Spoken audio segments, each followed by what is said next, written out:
제가 어제 아침에 엊그제부터 눈이 좀 많이 왔잖아요. 그래서 아침에 이제 뭐 이렇게 분주하게 막 나갈 준비를 하다가 실수로 안경을 부러뜨렸어요. 그래서 지금 제 안경을 지금 쓰고 있는데, 이 안경은 여러분이 안 보이는 안경이에요. 글만 보여요.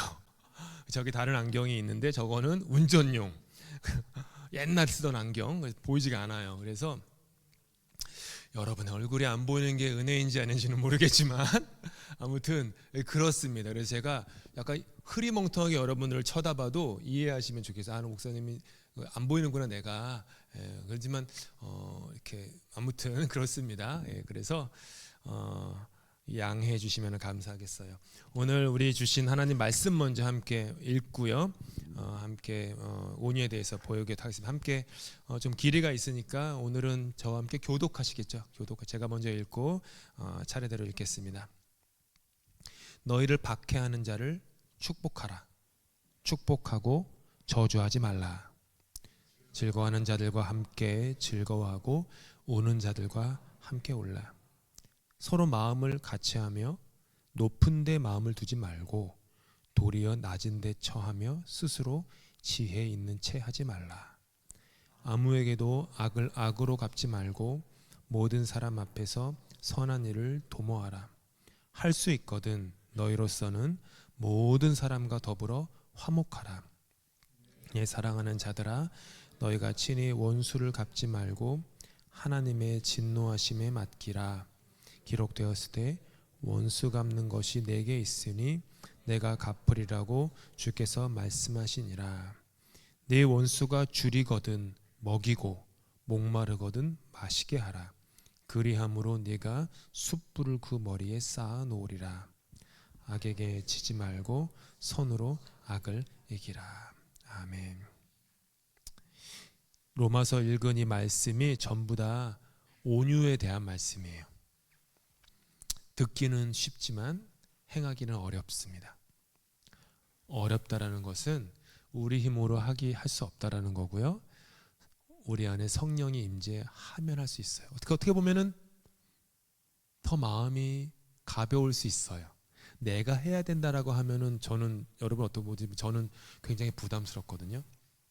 그리고 안 되는 거로 인하여서 제 스스로를 정죄할 거예요. 근데 성령님이 하시는 거예요 라고 이렇게 맡겨버리면 내 안에 성령님이 하시는 거예요. 이렇게 그냥 뭐 책임 전가까지는 좀 과한 얘기인지 모르지만 그냥 그분께 달려있는 거예요. 그러면 돼요. 괜찮은 거예요. 제가 성경 읽을 때 여러분이 읽으시는 성경도 제가 읽거든요. 어떤 분들이 그러시더라고요. 목사님 읽는 절이 아닌데 목사님 성경 읽으세요. 그러니까 왜냐하면 방송 때문에 그래요. 제가 안 읽으면 방송에는 묵음 처리가 성경 말씀이 나가니까 방송을 위해서 이렇게 읽습니다. 이것도 온유한 거예요. 누군가 볼 말씀 한 절이라도 좀 놓치지 말고 들으시라고 이렇게 꼭 예배 때마다 제가 그렇게 하죠. 이 말씀, 오늘은 이 말씀을 중심으로 좀 보도록 할게요. 앞부분 한 4분의 1 정도는 이론에 대해서 짧게 얘기하고요. 나머지 4분의 3은 실천편에 대해서 다루도록 하겠습니다. 자, 온유의 헬라어는, 제가 헬라어는 쓸 줄은 모르겠고 한국말로 쓰면 프라위테스, 프라우라고도 발음해요. 프라우테스, 뭐 이렇게 봐요. 한 가지 우리가 오해를 좀 짚고 넘어가야 되는데, 온유하면은 나약하다, 연약하다 라는 인상을 가지게 돼요. 교회에서는 온유란 말을 많이 하지만 세상에서 아주 그냥 험난한 그 경쟁의 사회, 정글가도 같은 그곳에서 온유라고 얘기하면 참 나약해, 사람이 참 연약해, 자기 것 못 찾아 먹어, 자기 주장이 없어, 자기 보이스가 없어, 이렇게 좀 깎아내리는 게 많을 거예요. 근데 성경이 말하는 이 프라비테스, 온유는요, 연약함도 아니고요, 나약함도 아니에요. 오히려 뭐냐 하면은요, 반대, 심지가 견고한 거예요. 심지가 견고한 거. 겸손하고 온유하고 오래 참음과 연결된 심지가 견고한 강한 성품. 마음이 심지가 견고하지 못하면요, 사람은 두려워요. 걱정스러워요. 아, 저 사람이 나를 조금만 알면 내가 이렇게 드러나서 나에게 실망할 텐데, 뭐 이런 생각 때문에 오히려 자기를 더 과장되게 설명해요. 과하게 행동해요. 과하게 반응해요. 화를 내거나 분노하거나 윽박지르거나 막 그래요. 근데 진짜 심지가 견고하면요,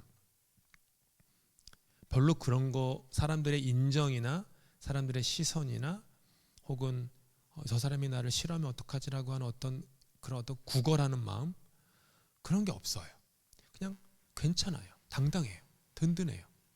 그러니까 기도를 많이 하는 분, 말씀이 그 안에 많이 있는 분들은 심지가 견고해요. 심지가, 공부를 많이 해서 심지가 견고한 게 아니에요. 공부를 많이 한 학자들도요, 식자들도요, 심지가 견고하지 하지 못한 분들이 수두룩해요.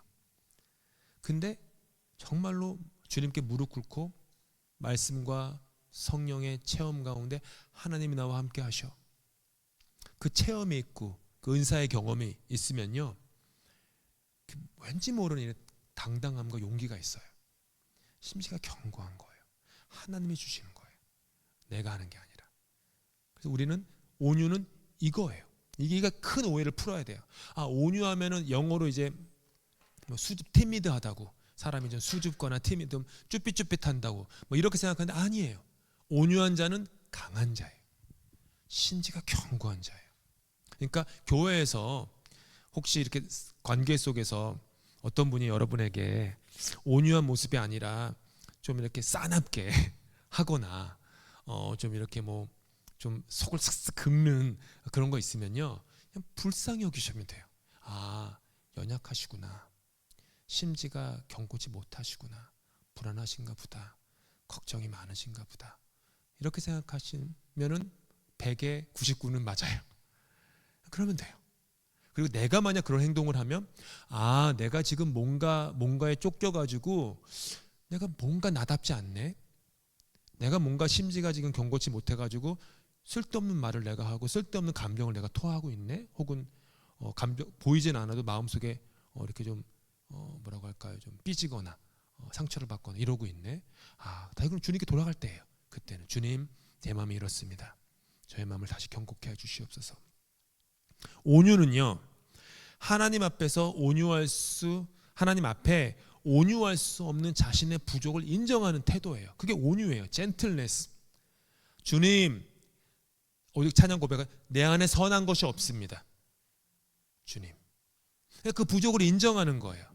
그리고 더 나아가서 내 안에 선한 것이 없으니 주님이 나를 통치하시면 겸손히 순종하겠습니다. 이게 온유. 계속 반복하지만 성령의 열매는요, 말 그대로 성령의 열매, 이게 그냥 되게 제일 중요한 거예요. 성령의 열매.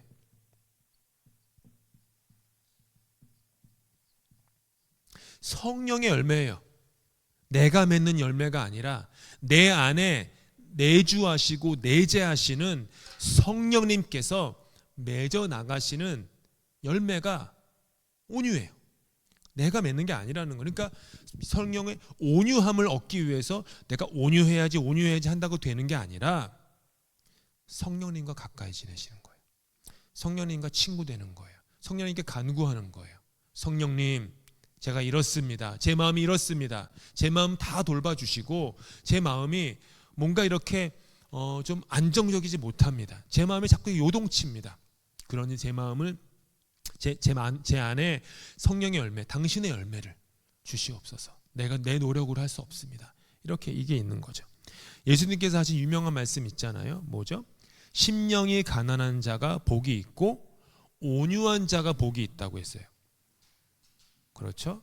지난주 우리 팀 목사님께서 오셔서 팔복 그 얘기하셨 걸로 제가 아는데, 팔복에 나오는 거잖아요.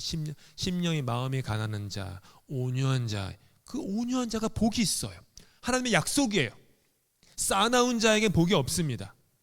분노하는 자에게, 성내는 자에게, 성급한 자에게 복이 없어요. 온유한 자에게 복이 있어요.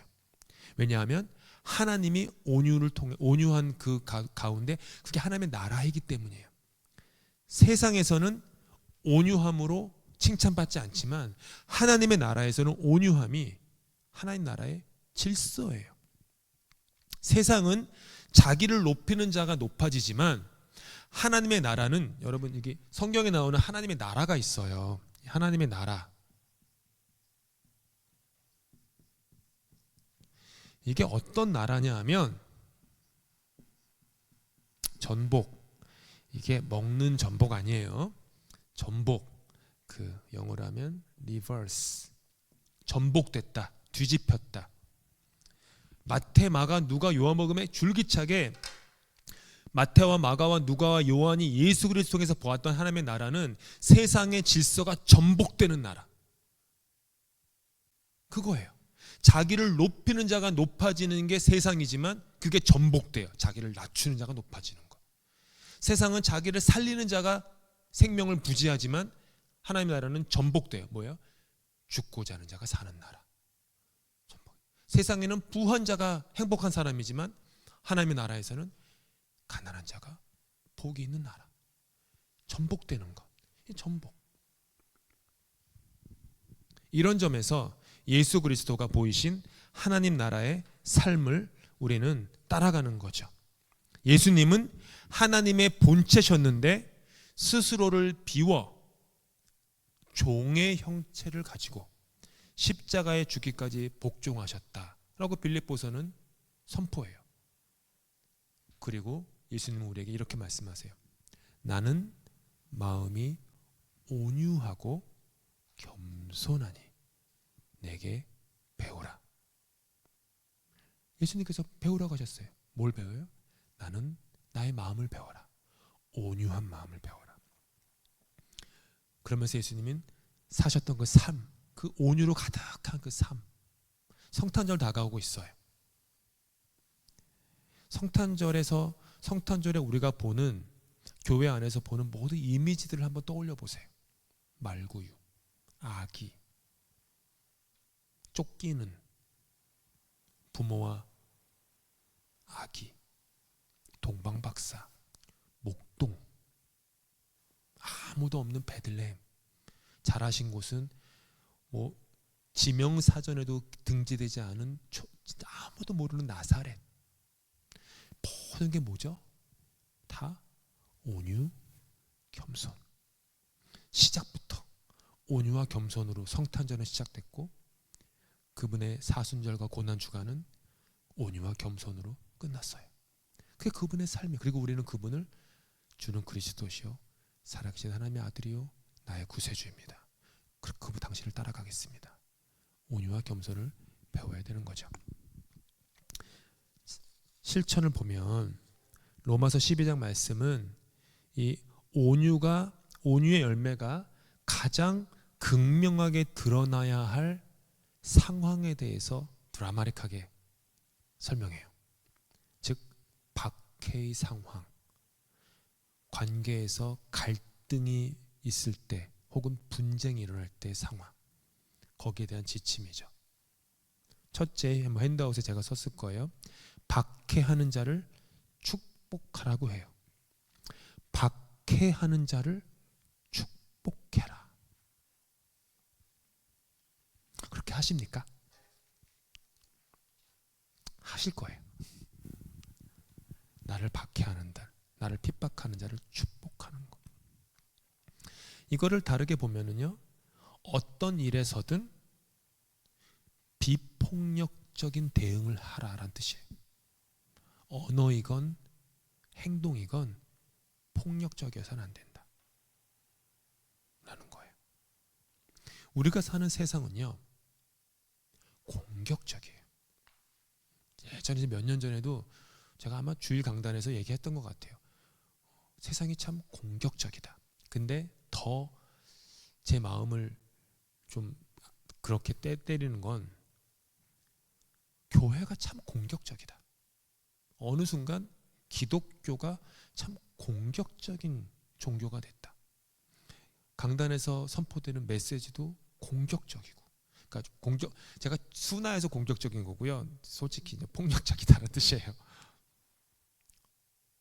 깎고, 험담하고, 정죄하고, 저주하고, 심판하고, 겁박하고 이러는 거. 옛날에는 통했을지 모르는데요. 요즘은 안 통해요. 저도 그 예수천당 불신지옥 그런 말 들었을 때 누구죠? 무슨 목사님이지? 성함이 뭐였죠? 최권능 목사님이신가요? 맞죠? 예. 예수천당 불신지옥 그러면은 사람들이 조선시대 때 막 교회 갔잖아요. 근데 지금은 예수천당 불신지옥 하면 안 돼요. 공격적이에요. 그 말이 너무 그렇잖아요. 뭐 그건 차치하고 매스미디어, 영상, 유튜브 뭐 많이 보시겠지만 뭐 그 알고리즘으로 막 인도하잖아요. 그러면 폭력적인 게 많아요. 그러니까 제가 여기서 폭력적이라는 것은 막 싸우고 죽이고 이것만 폭력적인 게 아니라 그냥 거기에 있는 정신이 폭력적인 것. 오락거리들도 폭력적이고요. 세상은 또 어떤 걸 하냐 하면 자기 선전을 하라고 막 얘기를 하죠. 힘과 권력을 숭배해요. 온유함과 부드러움을 약함이나 여성적인 것으로 치부하고요. 그 가치를 평가절하하죠. 그래서 그리스도인들조차 자기의 이익을 챙기기 위해서 머리가 되려 하고 나를 선전해야 한다는 압박을 느낄 때가 있어요. 근데 14절은 로마서 14절은 이렇게 말하잖아요. 나를 박해하고 저주하는 자를 향해 축복하라고. 나를 향한 저주에 저주로 반응하지 말라고. 그러니까 물론 구약 시대 때에는 모세 율법이 있었기 때문에 눈에는 눈, 이에는 이 맞은 대로 하는 거예요. 그렇죠? 근데 우리는 구약 시대를 살고 있지 않아요. 신약 시대도 아니에요. 성령의 시대에 살고 있어요. 시대가 달라요. 근데 사람들이 오해하는 게 어떻게 하나님이 모세를 통해서 눈에는 눈, 이에는 이라는 그런 율법을 주셨을까? 율법엔 중요한 거, 율법의 글자보다 더 중요한 거, 율법의 글자에 담긴 하나님의 의도, 뜻, 목적, 그 스피릿이 더 중요해요. 눈에는 눈, 이에는 이라는 건 뭐냐 하면 만약 누가 여러분에게 여러분의 이빨 하나를 부러뜨렸어요. 때려가지고. 이제 그래서 율법에 따라서 복수를 해요. 그래서 가가지고 부러뜨려야 되는데 다른 사람이 이빨 하나를 부러뜨리는 경우는 없어요. 2개, 3개 부러뜨리지. 그러니까 구약의 율법은 당한 대로 갚으라는 것은 당한 것보다 과하게 갚으면 안 된다는 뜻이에요. 그 뜻은 사실은 분노와 복수의 감정에 복받쳐서 하다 보면 너가 받은 피해는 1인데 그 사람에게 2로 안 갚음할 거다. 3으로 안 갚을 거다. 그러니까 받은 만큼만 해라. 어떻게 보면은 서로를 향한 존중의 스피릿이 담겨 있는 거였어요. 그때는 어떻게 보면은 이런 얘기 죄송하지만 야만의 시대였잖아요. 지금과는 다른 야만의 시대. 야만의 시대 때 그런 눈에는 눈, 이에는 이로 산다는 건 굉장히 고급스러운 선진 시민사회 율법인 거예요. 그거는 그 당시에는. 예수님은 근데 그렇지 않죠. 오른뺨을 맞으면 왼뺨을 돌려대라고. 결국 근데 그게 같은 말이에요. 사실은 하나님의 의도가 원래는 똑같은 거죠. 축복하고 저주하지 말라고. 그게 그리스도인의 온유라고. 악을 악으로 갚지 않는 것, 하나님의 의를 이루는 길입니다. 야고보서 1장에서도요. 성내기를 더디하십시오. 모든 더러운 것과 넘치는 악을 내버리라고 권면하는데 같은 맥락이에요. 성을 내면 하나님의 의를 이루지 못하기 때문이에요. 행여나 그냥 갑자기 그냥 너무 좀 그래서 성을 냈으면 빨리 회개하고 용서를 구하고 그래야 돼요. 성내면 의를 이루지 못해요. 교회도 마찬가지고요. 둘째로, 스스로 지혜 있다 하지 말라라고 하세요. 스스로 지혜 있다 하지 말라. 이런 말은 다른 말로 하면은 낮은 데 처하는 겸손의 삶을 살아라. 낮은 데 처하는 겸손. 높은 데 마음을 두지 말라. 도리어 낮은 데 처하라고. 교회 안에서 명예와 권력의 자리를 찾지 말고 오직 하나님께 나아갈 때 겸손히 무릎을 꿇는 태도를 훈련해야겠죠. 세 번째로, 모든 사람과 더불어 화목하라고 해요. 이 말은 우리 모두에게 화평케 하는 사명이 주어졌다라는 거죠. 할 수 있거든. 할 수 없는 때가 있다라는 거예요. 그렇죠? 인생은, 세상은 할 수 없는 때가 있긴 있어요. 하지만 할 수 있거든. 힘을 다해서 모든 사람과 더불어 화목하라고. 모든 사람, 한어권과 영어권이, 어린아이와 노인이, 이제 막 교회에 발걸음을 내디딘 사람과 평생 교회 다닌 사람들이, 때로는 신앙과 신학의 견해가 다른 사람들끼리 모든 차이점을 뒤로 하고 힘을 다해 화목하라고 말씀하세요. 어떤 사역을 하는 데 있어서도 내가 믿는 뜨거운 열정이나 믿음을 관철하기 위해서 다른 사람과의 화평을 깨뜨리면서까지 하는 것은 옳지 않습니다. 옳지 않아요. 때가 아닌 거예요. 그거는. 그게 뭐 진리와 거짓에 아주 그냥, 혹은 공의와 반대가 되는 아무튼 그런 것의 문제가 아니라면 그럴 정도로 싸우진 않아도 돼요.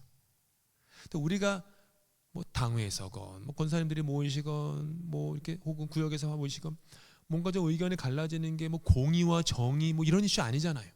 진리와 거짓 이런 이슈 아니잖아요. 대부분이 아니라 거의죠. 다죠. 그러면 화평을 망가뜨리면서까지 내가 믿는 바를 관철하려고 막 고집 부리는 거 별로 좋은 태도는 아닙니다. 공동체 어떤 공동체의 그 정신을 무너뜨려요. 그렇게 되면 내가 옳다는 집착을 버려야 돼요. 언제나. 세상은 내가 확신이 없어도 확신이 있는 것처럼 말해야 돼요. 컨피던트하게.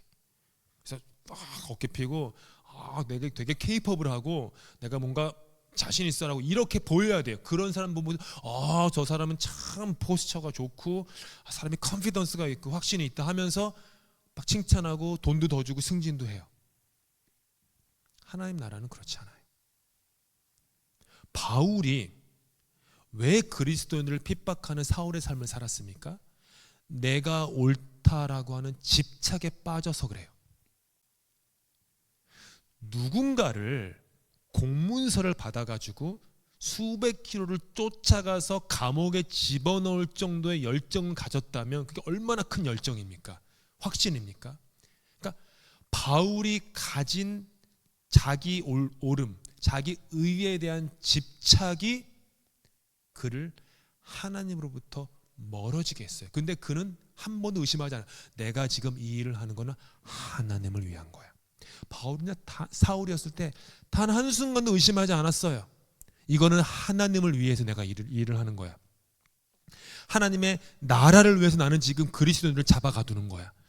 이들을 핍박하면 핍박할수록 하나님의 이름이 영광스러워지고 거룩해지는 거야. 여기에 추호의 의심도 없었어요. 그런데 사울아 네가 나를 위해 핍박하느냐? 그때 무너지죠. 그러고 난 다음에 바울이 고백하는 게 뭐예요? 로마서에서 곤고하다. 한쪽에서는 하나님의 의를 이루고자 하는 열정이 있지만 다른 쪽에서는 내가 능력이 없다. 영어 성경에 보니까 내가 능력이 안 되는구나. 나를 다른 곳으로 사로잡아 이끄는구나. 이 갈등, 사울이었을 때는 갈등이 없었어요. 바울이었을 때는 갈등이 있었어요. 그러면 여러분께 질문할게요. 갈등은 신앙입니까? 비신앙입니까? 갈등이 신앙이에요.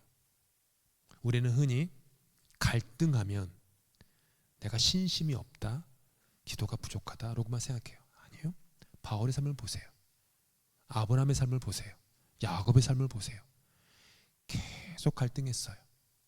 그 얘기는 계속 하나님의 뜻을 구하면서 다녔다라는 거고, 계속해서 내가 압니다라고 하는 아집에 빠져있지 않았다라는 거예요. 그게 신앙이에요. 그게 신앙이에요.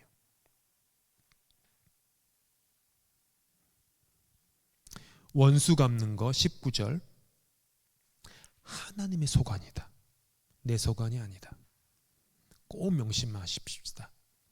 원수 갚고 싶은 마음이 있죠. 안타깝게도 세상에는 여러분 마음처럼 선하고 착하지 않은 사람들이 있어요. 큰 상처를 주죠. 그런데 원수 갚는 건 하나님께 있어요. 타인의 실수, 타인의 부족함, 너그러운 태도를 가져야 돼요. 교회는요, 다 부족한 사람들만 모이는 데가 교회예요. 죄인들, 부족하고 연약하고 나약한 사람들. 그래서 이런 너그러운 태도가 반드시 있어야죠.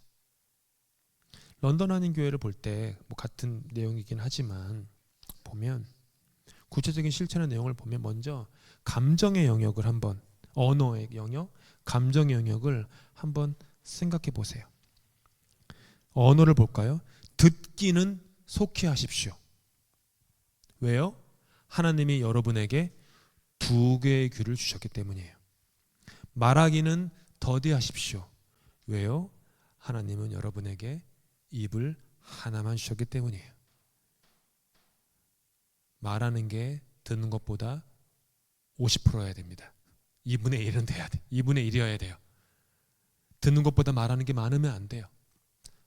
어느 구절인지 제가 찾아오진 않았지만 잠언이나 전도서에도요, 말을 많이 하면 실수한다라고 얘기해요.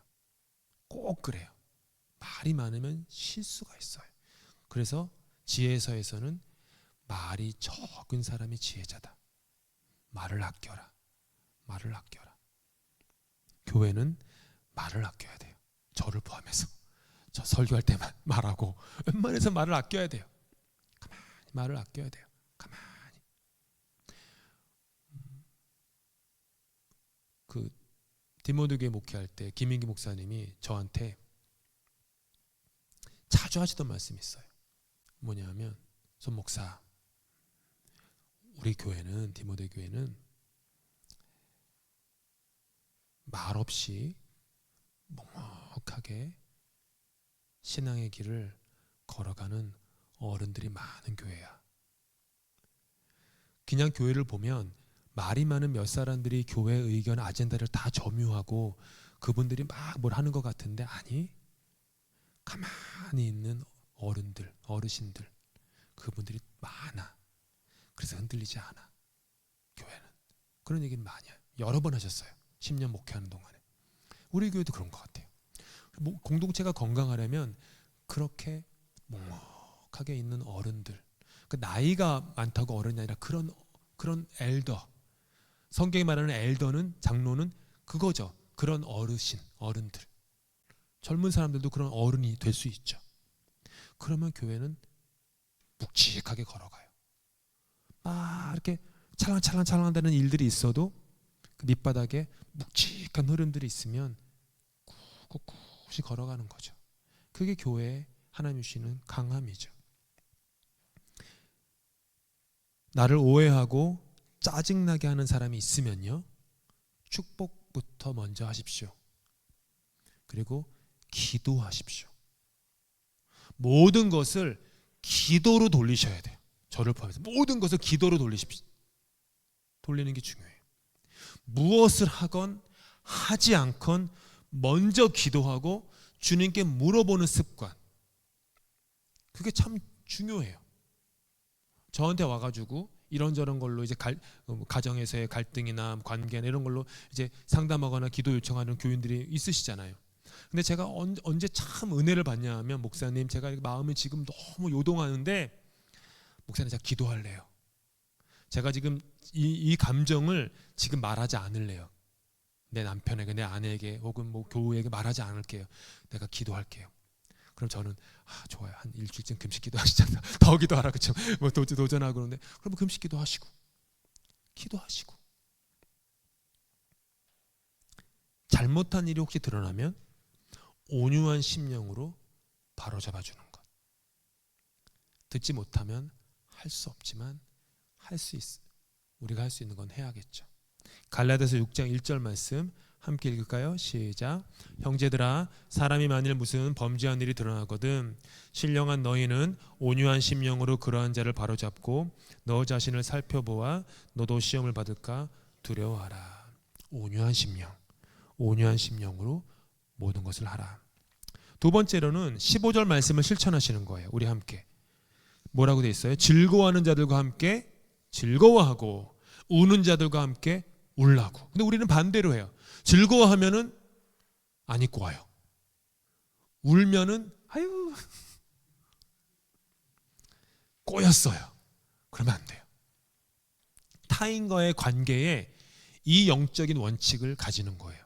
그러니까 즐거워하는 자와 즐거워하고 우는 자와 운다는 것은요, 저 사람과 내 사이가 메아리 치고 있다, 공명하고 있다는 뜻이에요. 그렇죠. 그 관계, 보잘것없어 보이는 사람들과의 관계도 소중히 여기는 것, 환대하는 것, 보상을 바라지 않는 사랑을 실천하는 것, 교회에서 받은 직분을 내가 얻은 것이 아니라 주님이 주신 것으로 받는 것, 주님이 직분을 주시면 다스리라는 것이 아니라 섬기라는 뜻으로 받는 것, 섬김의 기회로 삼는 것. 이렇게 오늘 이번에 교회에서 나를 2026년에 집사로 세우셨네. 그러면은 집사 돼가지고 너무 재직해 가야 되고 뭐 이래야 되나 이렇게 생각하지 않고, 주님이 나한테 섬기라고 기회를 주셨네. 뭘 섬길까? 어딜 섬길까? 누굴 섬길까? 섬김의 기회. 이웃 공동체를 섬기는 기회. 세 번째로 20절 말씀 함께 읽겠습니다. 시작. 내 원수가 줄이거든 먹이고 목마르거든 마시게 하라. 그리함으로 내가 숯불을 그 머리에 쌓아 놓으리라. 이게 뭐예요? 하나님을 신뢰하라는 말이에요. 이 말은 원수가 줄이거든 먹일 수 있고 원수가 목마르거든 마실 수 있는 물을 주는 것은 내가 그만큼 인품이 훌륭한 사람이어서가 아니라 내가 그만큼 하나님을 신뢰하기 때문이에요. 결국 이거는 하나님과 나 사이의 신뢰의 문제예요. 사실 우리 인생의 많은 것들이요, 그 사람과 나 사이의 문제라기보다는 하나님과 나 사이의 문제예요. 사실은 대부분 거기에요. 악을 이기는 거는 악이 아니라 온유임을, 공동체 안에서 대화를 할 때에도요, 남을 깎아내리는 대화는 삼가는 것, 비웃지도 않는 것. 이렇게 뭔가 말도요, 이렇게 직구처럼 날아오는 말도 있고요, 이렇게 한참을 들어서 커브로 오는 말도 있어요. 가다가 훅 떨어지는 슬라이더도 있어요. 슬라이더는 갑자기 좋은 말인 것 같다가 알고 보니까 훅 떨어져. 커브는 정말 하고 싶은 말은 이건데 빙빙 돌아가지고 결국은 그 얘기하는 거. 그러지 마십시오. 모두 공격적인 거죠. 누가 무슨 말을 하면 의심하지 말고 그냥 믿어주세요. 저 요즘 올해 들어서 우리 장로님들이 저한테 목사님은 이렇게 누가 말만 하면 다 믿는다고 한 몇 번을 들었어요. 그래서 제가 하나님한테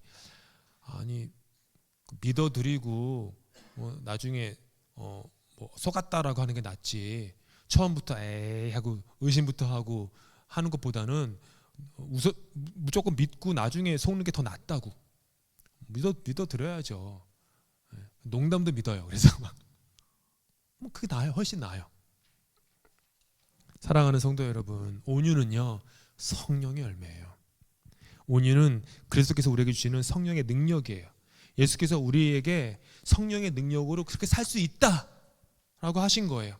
가장 위대한 힘을 가지신 예수께서 선택한 길이에요. 처음에는 십자가의 죽음처럼 보이지만 결국에는 죽음을 이기는 부활의 능력, 그게 온유예요. 온유는요 부활이에요.